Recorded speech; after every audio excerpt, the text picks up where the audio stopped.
Shalom, salam untuk kita semua. Saya Francisca Marsiana dengan NIM 24101194. Saya dari Prodi PKK 1 semester 1.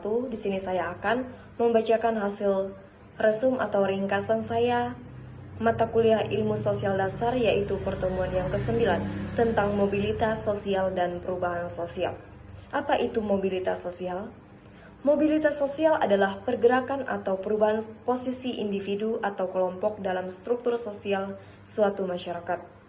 Mobilitas sosial bersifat vertikal, yaitu naik atau turunnya status sosial, seperti dari kelas ekonomi rendah ke kelas menengah, atau horizontal, yaitu perubahan dalam status yang setara, misalnya perubahan pekerjaan dengan status serupa. Kemudian faktor-faktor yang mempengaruhi mobilitas sosial, di antaranya yaitu yang pertama, pendidikan. Pendidikan yang lebih tinggi seringkali membuka peluang untuk pekerjaan yang lebih baik, yang pada akhirnya dapat meningkatkan status sosial. Yang kedua, ekonomi. Kemampuan finansial memungkinkan individu atau keluarga untuk naik ke status sosial yang lebih tinggi.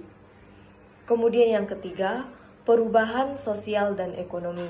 Perkembangan masyarakat dan ekonomi juga menciptakan peluang untuk mobilitas sosial. Yang keempat, kebijakan pemerintah. Program sosial atau kebijakan ekonomi oleh pemerintah juga dapat mendukung mobilitas sosial bagi kelompok marginal. Kemudian perubahan sosial. Perubahan sosial adalah transformasi atau pergeseran dalam struktur dan pola kehidupan masyarakat yang mencakup perubahan nilai, norma, sikap, perilaku, lembaga, serta sistem sosial secara keseluruhan. Perubahan ini terjadi seiring waktu dan bisa disebabkan oleh berbagai faktor, termasuk perkembangan teknologi, perubahan ekonomi, kebijakan pemerintah, dan pengaruh budaya dari luar. Kemudian perubahan sosial dapat bersifat yang pertama, lambat atau evolusi. Perubahan terjadi secara perlahan, seperti perubahan adat istiadat atau kebiasaan hidup dalam masyarakat tradisional yang berlangsung dalam jangka waktu yang panjang. Yang kedua yaitu cepat atau revolusi. Perubahan terjadi secara mendadak dan signifikan, seperti revolusi politik dan ekonomi, yang bisa mengubah struktur masyarakat dalam waktu singkat. Beberapa faktor yang mempengaruhi perubahan sosial. Yang pertama yaitu teknologi. Inovasi teknologi bisa merubah cara masyarakat berinteraksi dan bekerja, seperti pengaruh internet dan smartphone. Yang kedua, kebudayaan. Kontak dengan kebudayaan lain bisa membawa perubahan, seperti asimilasi nilai atau cara hidup baru. Yang ketiga, kebijakan pemerintah.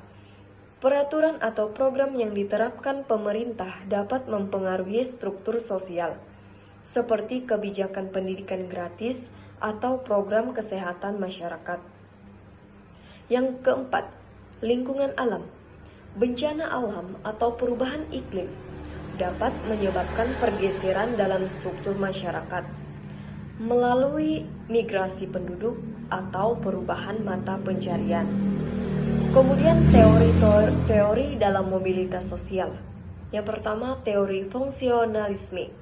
Menurut teori ini, mobilitas sosial berfungsi untuk menempatkan individu sesuai dengan kemampuan dalam masyarakat.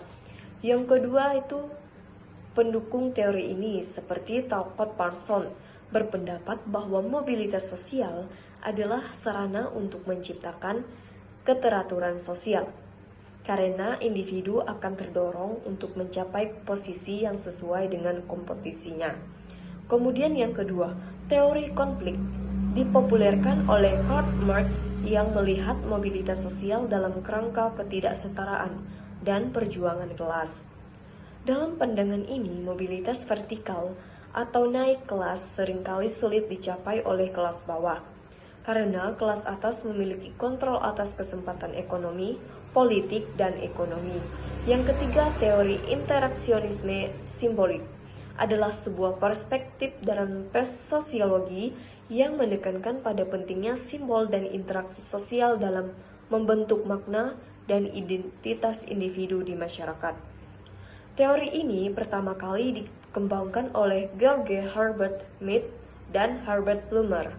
Yang keempat, teori struktural dipopulerkan oleh Talcott Parsons, berpendapat bagaimana peran institusi seperti pendidikan dan keluarga mempengaruhi peluang seseorang untuk meningkatkan status sosial. Yang kelima, teori mobilitas status berfokus pada pergerakan individu atau kelompok dalam hierarki status sosial, baik secara vertikal maupun horizontal. Dipopulerkan oleh Petrim Sorokin, seorang sosiolog yang mengkaji mobilitas sosial dalam masyarakat. Yang keenam, teori struktural dan individual.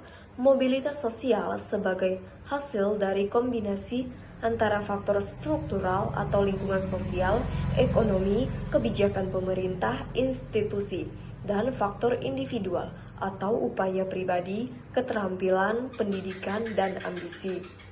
Kemudian teori-teori perubahan sosial. Yang pertama, teori evolusi. Teori ini berpendapat bahwa perubahan sosial terjadi secara bertahap dan alami. Mirip dengan konsep evolusi biologis, masyarakat berkembang dari bentuk sederhana ke bentuk yang lebih kompleks seiring dengan waktu. Kemudian yang kedua, teori konflik. Teori ini melihat perubahan sosial sebagai hasil dari konflik antara kelompok-kelompok dalam masyarakat, terutama yang berkaitan dengan perbedaan kelas, kekuasaan, dan sumber daya. Yang ketiga, teori fungsionalisme. Teori ini menyatakan bahwa perubahan sosial terjadi untuk menjaga keseimbangan